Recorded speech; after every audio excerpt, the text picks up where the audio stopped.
I try to stay calm and grounded whenever and wherever I can, but the amount of stress that I have to deal with can be quite overwhelming. I'll be honest to say that on some mornings I'm horrified to wake up to a new day with everything that I have to do and to feel. I might seem very serene on the screen, but in the offline life, the hectic order of things often gets to me. Being a highly sensitive person with a very reactive nervous system, this can be quite challenging, and today I want to share with you my proven habits how to live as stress-free as possible. Those are things that work for me, and maybe it's something that you do as well, or maybe you will have some of your own tips to contribute. And in the end of the video, I'll share with you my favorite philosophical insight, which is very simple, but it's very much often overlooked because, well, we just prefer not to think about it.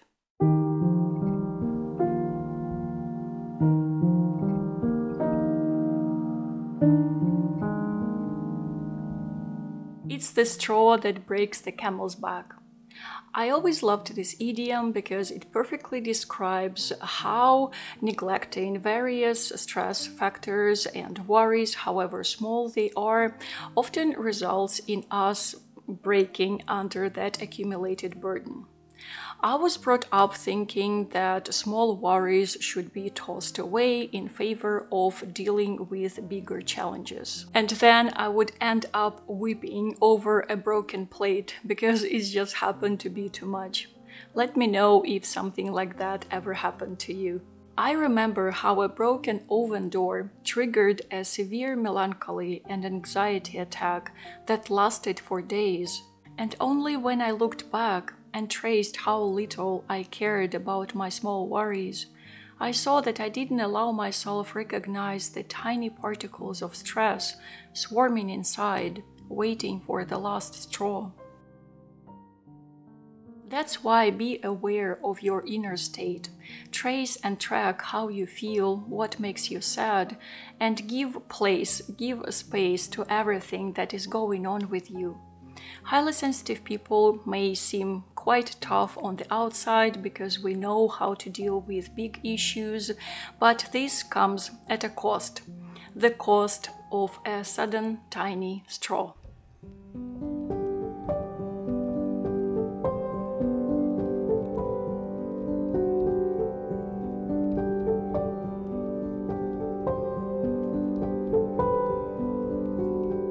Create a controllable space or spaces. Amidst the uncertainty of life for so many of us, it is important to become skilled builders and create small or not small oases of predictability and calmness and inspiration. And interacting with such spaces on a daily basis brings a much needed break from overstimulation and brings you inner peace back. Controllable spaces can be of any size, really, as big as a house and as small as your bag or your phone. Here in the apartment that we rent in Tbilisi, I have a bunch of such spaces. I even perceive my mug as a controllable space. It's only mine, no one else drinks from it, no one else makes tea in it, and that's why it's so soothing for me. And here the principles of minimalism come in super handy because they help hold the overflow of things and maintain order in order to create a feeling of calm. And by the way, order is a very subjective thing. For example, my things are not always in picture perfect iconic order, but this is how I like organizing my things, and for you it can be completely different. The space inside us can also be made more controllable, although it's a very challenging and difficult task, at least from my own perspective, from my own experience.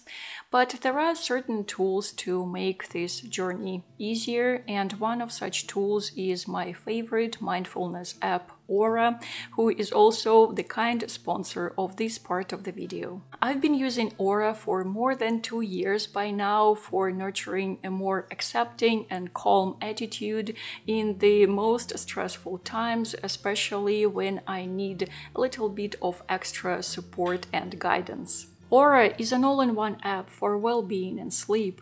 It has thousands of meditations, stories, and so much more like CBT, life coaching, breathwork, and spirituality. The content is extremely varied and personalized, and it's created by hundreds of expert coaches and professional therapists around the world from very diverse backgrounds. Recently, I've discovered a feature in Aura app that I haven't used before, and it's the community tab where you can share your experience, any ideas, or anything that you've learned so far, or you can just go there and see what other members of the community have to share. Another feature that I'm enjoying on Aura are podcasts. There are so many of them to choose from. For example, there's a wonderful podcast called On Being with Krista Tippett, who makes conversations about spirituality, science, social healing, and the arts, introducing more intentionality and mindfulness into your everyday routines can be quite challenging, especially if you get overwhelmed easily, and that's where Aura app is so handy and so helpful. Right now you can get started for completely free on Aura's website using my special link in the description. Only the first 500 people will get free trial and exclusive 25% off. Thank you, Aura, for being a lovely friend of this channel and sponsoring this part of the video.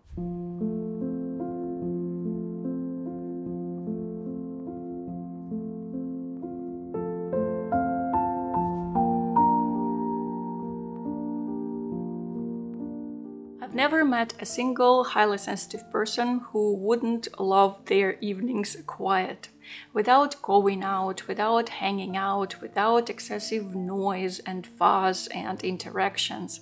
And of course, we all have different life schedules, but reserving at least 1 hour of quietness before bed is so important. In the evening, I never read news, I never watch or listen anything intense, or I don't even talk to anyone, except for Brian, of course. When I was in my 20s and early 30s, I would often go out in the evenings after work because I thought that's what normal socially active people do, and my friends and partners back then were very insisting and I would give in usually, but now it's all different. My evenings are reserved for quiet crafting or drawing or collaging or learning or reading or reflecting on things and writing thoughts down. There have been no studies conducted yet in adults to see whether high sensitivity results in having disturbances with sleep or in people being light sleepers, but according to Michael Plus, professor of developmental psychology, the more sensitive someone is, the more likely they are to experience difficulties with sleeping. One of the main reasons for this is that highly sensitive people have higher levels of sensory sensitivity, meaning they perceive noise more easily, but also changes in the light and temperature. The professor also mentions that another reason for highly sensitive people to have problems with falling asleep is that we have very active minds, and it's pretty hard to switch our minds and thinking process off when we go to bed, especially if the day was very active or we have some important event in the morning. So yeah, I can relate to this a lot, and let me know if you do too. And I find that having quiet evenings is a major contributor to a good night's sleep.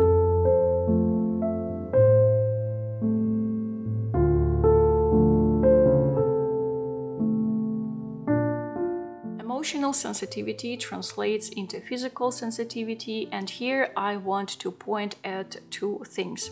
The first one is tactile hunger. Most often, this term is used to describe when a person doesn't have enough human touch, especially in situations when the person lives alone. But on a bigger scale of things, tactile hunger can relate to situations of not having enough calming and meaningful sensory experiences. And these experiences embrace all the situations when you have to deal with different textures on a daily basis, or when you make something with your hands, whether you do crafting or art or even cooking or cleaning the apartment, or I don't know, just anything, even like making a hairdo. Why not? Most sensitive people have their own preferences in what they want to touch and to feel, which should be always considered when choosing the right clothes. I personally love wearing linen. It calms me down like nothing else. It's even hard to describe, but I feel like I'm hugged by the earth. But for my cousin, for example, linen feels too coarse and too irritating. That's why you choose what feels good for you and not what you are told by someone, even me. The second thing I want to point out is overexposure to screens. Screens and keyboards are probably the most often touched things in our daily life, which can cause this above-mentioned tactile hunger. My advice here is nothing new, but I think I will never be tired of repeating this over and over again. I recommend taking up any type of analog hobby, be it crafting, learning how to knit, to crochet, to do ceramics, to macrame, or making art. Even if you don't feel like you're an artsy person, you can try to draw or collage or I don't know, just anything. Just ditch your inner critic and free yourself, release your emotions and process those emotions while making something with your own hands.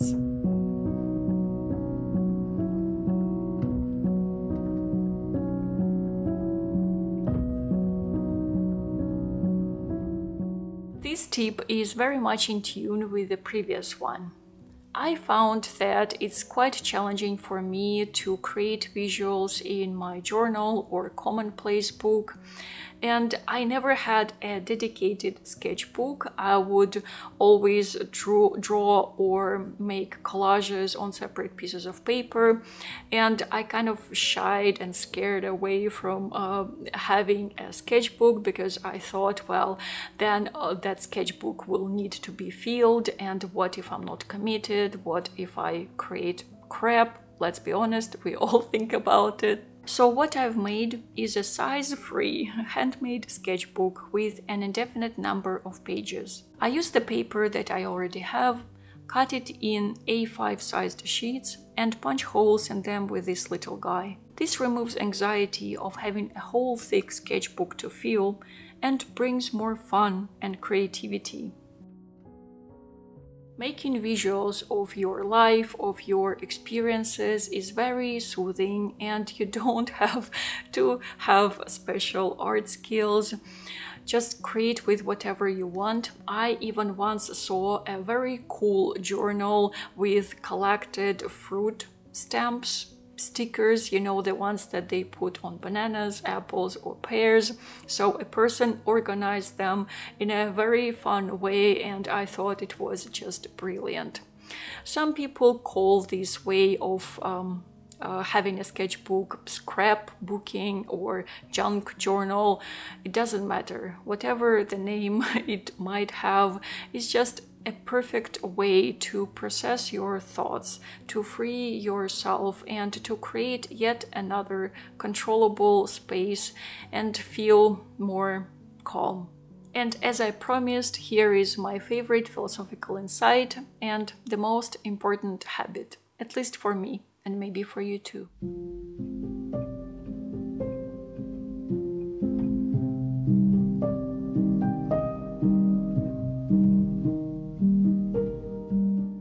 Remembering about the transience of things helps relieve the everyday stress and hyper-focus on negativity. As someone with a very reactive and anxious mind, I intuitively began to use this as a coping mechanism at a very early age. I think I was about 10 or 11. Let's be real. Putting things into this sort of perspective can be hard, but the sooner we get rid of perceiving this thought of transience as a taboo, the more calm intentionality will gain in the end. There is one constant in our life, that it will be over for us one day. I know this may seem dark, but it's not really if you think about it. There is infinite beauty and meaning in the finiteness. This perspective can be used in very down-to-earth situations of disturbance.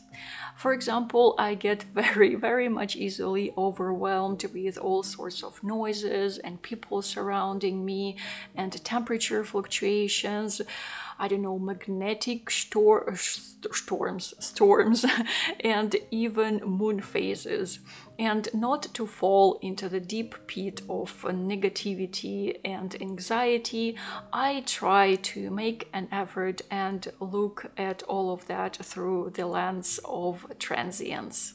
I begin to think that this moment will be gone, I will be gone, those people will be gone, but right now, for some weird reason, we are all bound together and it's fine. I cannot do anything about it. I cannot control it. I cannot control other people. I cannot control weather or moon phases. And I just let my anxiety and stress go and I gain my sovereignty back. I hope that this makes at least some sense, because right now I feel like I'm rambling a bit, but if you have watched the video until this very moment, probably you like it, so thank you so much for this, dear friends. And as a final disclaimer, I want to mention once again that being highly sensitive is not a psychological disorder. It's a very common and healthy temperament trait. Everyone is sensitive to a certain degree, and roughly 1 out of 3 people is highly sensitive. Feel free to share your thoughts and experiences down in the comment section. Maybe you can add some more tips on how to cope with stress when feeling too much. Thank you for your time and attention, dear friends, and as always, huge thanks to everyone who supports my work on Patreon and other tipping platforms, because it's only thanks to you that this channel exists. And for now, be safe and keep your heart open, and I will see you soon. Пока-пока!